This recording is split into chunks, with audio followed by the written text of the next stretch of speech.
जादुई nail polish का पेड़। उस कौवी के हाथ में कुल्हाड़ी देखकर पेड़ भी बहुत डर जाता है और उसे देखकर वो बहुत घबरा जाता है, जिससे वो अपने सामने एक बहुत बड़ी दीवार खड़ी कर देता है। लेकिन वह दीवार उस कौवी के एक ही वार से टूट जाती है। बहुत समय पहले की बात है, रामपुर के जंगल में एक जादुई नेल पॉलिश का पेड़ रहता था। उस पेड़ पर बहुत सुंदर नेल पॉलिश लगा करती थी। उस नेल पॉलिश की खासियत ये थी कि जो भी चिड़िया वो नेल पॉलिश लगाती वो और भी सुंदर हो जाती थी। लेकिन वह पेड़ बहुत ज्यादा घमंडी था। उस पेड़ के चारों ओर दीवारें लगी हुई थी, इसलिए हर कोई उसके पास नहीं आ सकता था। वह पेड़ सिर्फ अमीर पक्षी को ही नेल पॉलिश देता था। गरीब पक्षी को तो वह अपने आसपास भी नहीं आने देता था। उसी जंगल में एक गरीब बदसूरत चिड़िया रहती थी। उस चिड़िया का नाम रानो था। एक दिन वह पेड़ के पास नेल पॉलिश लेने जाती है और कहती है, पेड़ भैया, मुझे एक नेल पॉलिश दे दो। बहुत समय से मेरी शादी नहीं हो रही है क्योंकि मैं बहुत गरीब और बदसूरत हूँ। अरे हट हट बदसूरत चिड़िया, मैं तुझे कोई नेल पॉलिश नहीं दूंगा। चली जा यहाँ से। मेरी एक सहेली ने मुझे तुम्हारे बारे में बताया था। मैं तुम्हारे पास बहुत उम्मीद लेके आई हूँ। मुझे बस एक नेल पॉलिश दे दो। खुद की शक्ल देखी है आईने में? मैं तुझे एक भी नेल पॉलिश नहीं दूंगा। वैसे भी मुझे तुझ जैसे गरीब चिड़ियाओं से नफरत है।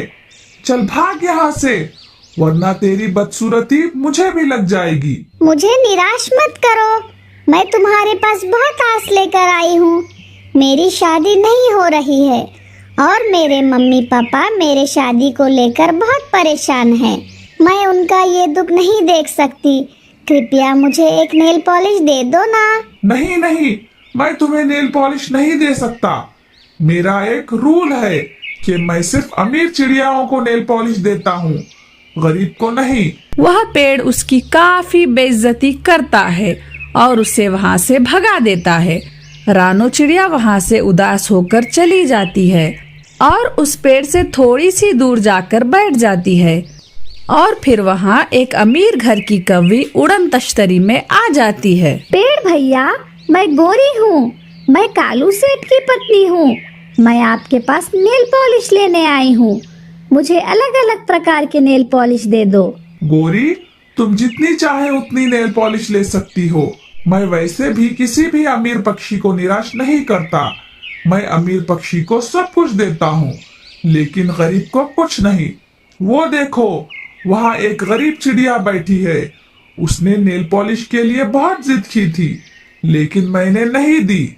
ये कहकर वो पेड़ अपने अतराफ की दीवार को गायब कर देता है और गोरी वहाँ से अपनी मनपसंद नेल पॉलिश ले लेती है और वहाँ से अपने उड़न तश्तरी में चली जाती है। रानो चिड़िया ये सब देख रही थी। उसने सोचा, क्यों ना मैं इस गोरी कौवी से कुछ नेल पॉलिश मांगूं? ये तो बहुत अमीर है, ये शायद मुझे दे देगी। ये सोचकर रानो चिड़िया उस उड़न तश्तरी का पीछा करने लगती है। गोरी की उड़न तश्तरी काफी तेज थी, इसलिए रानो चिड़िया उसे रास्ते में नहीं रोक पाई। रानो चिड़िया उसका पीछा करते करते एक दूसरे जंगल में पहुंच जाती है। फिर गोरी अपनी उड़न तश्तरी के साथ एक पेड़ की गुफा में चली जाती है। रानो चिड़िया गुफा के बाहर बैठी देखती है कि गोरी कौवी एक बूढ़ी चिड़िया में बदल जाती है। अरे ये क्या हुआ? ये कौवी तो अभी बहुत जवान थी, ये बूढ़ी कैसे हो गई? रानो चिड़िया देखती है कि गोरी नेल पॉलिश लगा रही थी और देखते ही देखते वो कौवी जवान हो जाती है। वो कौवी अपने जादुई आईने से पूछती है, जादुई आईने, ये बता, जंगल की सबसे खूबसूरत चिड़िया कौन है? गोरी कौवी। जंगल की सबसे खूबसूरत चिड़िया है गोरी कौवी। ये सुनकर गोरी कौवी बहुत खुश होती है और कहती है, अरे वाह, ये नेल पॉलिश तो कितनी शक्तिशाली है। इसने मुझे वापस जवान बना दिया। अगर इस नेल पॉलिश में इतनी ताकत है तो उस पेड़ में कितनी ताकत होगी। अगर मैं उस पेड़ को जलाकर उसकी राख खा लूंगी तो हमेशा के लिए सुंदर हो जाऊंगी। ऐसा खुश होकर वो हंसने लग जाती है। गोरी की ये सारी बातें रानो चिड़िया सुन रही थी। यह सुनकर रानो उदास हो जाती है और सोचने लगती है, मुझे जल्द से जल्द ये खबर पेड़ भैया तक पहुंचानी होगी, वरना वो मारे जा सकते हैं। ये सोचकर रानो जल्दी से उस पेड़ के पास उड़ती है।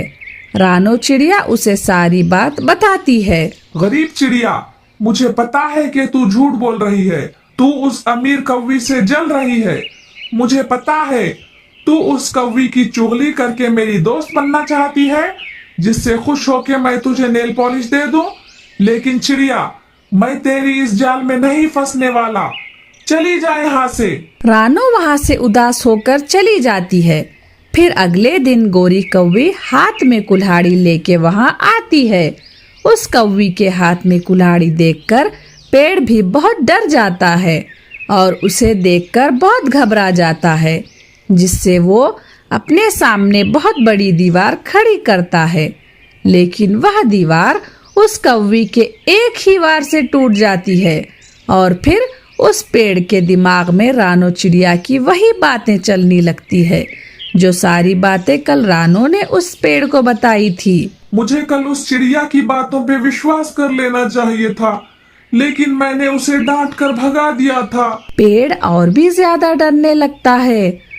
रानो चिड़िया गोरी कौवी के गुफा में जाकर वह जादुई आईना ला लेती है और कहती है, रुक जाओ चुड़ैल, ये पेड़ ना काटना, वरना मैं तुम्हारा ये जादुई आईना तोड़ दूंगी और तुम अपनी असली शक्ल में आ जाओगी। नहीं नहीं रानो, ऐसा ना करना। तुम्हें जादुई नेल पेंट चाहिए ना? मैं तुम्हें जितने चाहे उतने नेल पेंट दूंगी, ये लो। और फिर गोरी धोखे से रानो को कुल्हाड़ी से मारने लगती है। नहीं! कि रानो जल्दी से आईना तोड़ देती है। ये तुमने क्या किया पागल चिड़िया? अब मैं कभी जवान नहीं हो पाऊंगी। गोरी अपने असली शक्ल में आ जाती है और वहाँ से भाग जाती है। इस तरह रानो चिड़िया पेड़ की जान बचा लेती है। पेड़ अपने व्यवहार पे बहुत शर्मिंदा होता है और रानो को कई सारे नेल पॉलिश दे देता है। रानो, मुझे माफ कर दो। मैंने तुम्हें हमेशा खरी खोटी सुनाई और तुमने मेरी जान बचाई। ये लो नेल पेंट। तुम कभी भी मेरे से नेल पेंट लेने आ सकती हो और अब से मैं गरीब पक्षियों को भी नेल पेंट दिया करूँगा।